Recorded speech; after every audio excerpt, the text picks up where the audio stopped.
I want to talk to you about early stage innovation companies. These are a great opportunity for small medium enterprises to be able to raise capital. And they're a great opportunity for accountants and business advisors to be getting involved in a range of new types of services. The companies have to be under 3 years old, but there are some instances where companies up to 6 years old could qualify. The company needs to have developed a new product, process, service, organisational or marketing methodology or something along those lines.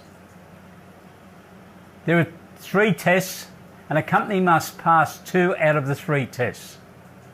The first test is called the time test, and it relates to companies if they have had expenditure in the previous 12 months of under $1 million and income under $200,000, not including any income that might have been received by the company in that year from an accelerating commercialisation grant. If the company passes that test, it can then move into the gateway test. The gateway test requires the company to earn 100 points, and this is basically self-assessment.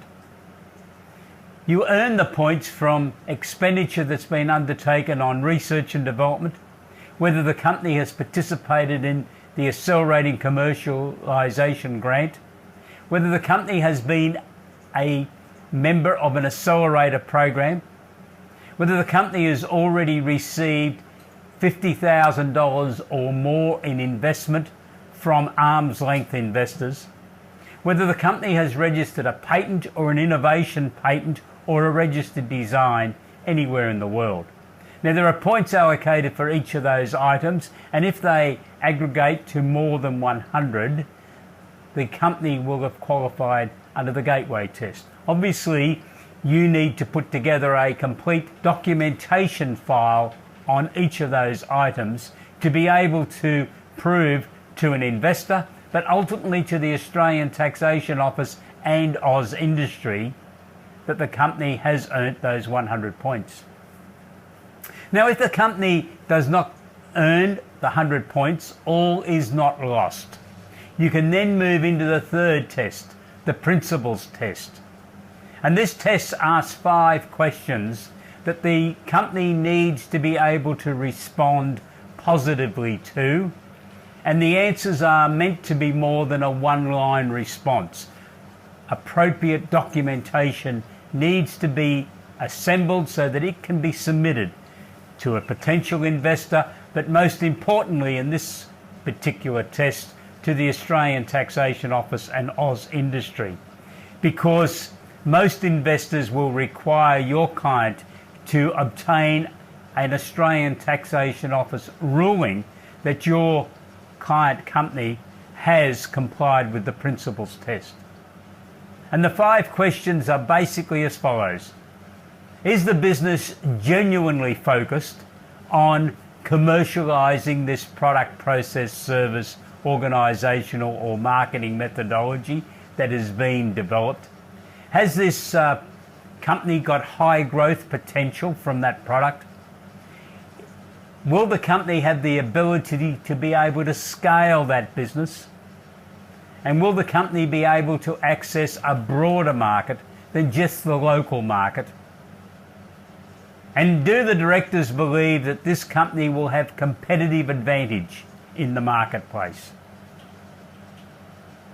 If the company is able to positively answer each of those questions and assemble the documentation, you could then assist in the submission of a request for a ruling to the Australian Taxation Office. Once the company has satisfied the requirements that it is an early stage innovation company, it opens up the doors for having discussions with investors, because investors will be keen to identify companies which have qualified as an early stage innovation company and which show real promise that they are going to achieve something in the marketplace. Because investors can obtain 2 key benefits. The first is a tax rebate calculated at 20% of their investment, up to a maximum of $200,000. That will be for sophisticated investors. A retail investor can only receive a rebate of $10,000 because the maximum investment that a retail investor can make is $50,000.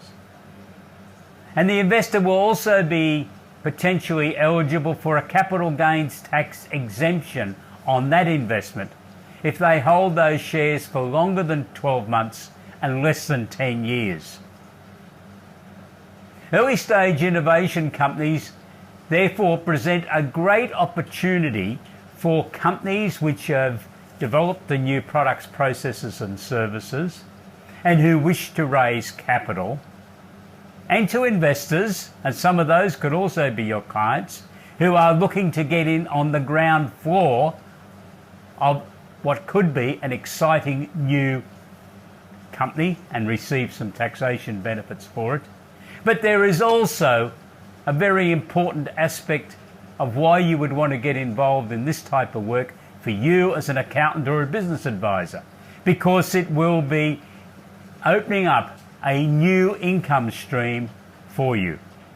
If you require any further information from us on the early stage innovation company process that's within ESS BIZTOOLS, please don't hesitate to contact us. I look forward to welcoming you and your colleagues as subscribers to ESS BIZTOOLS. Have a wonderful day. Goodbye.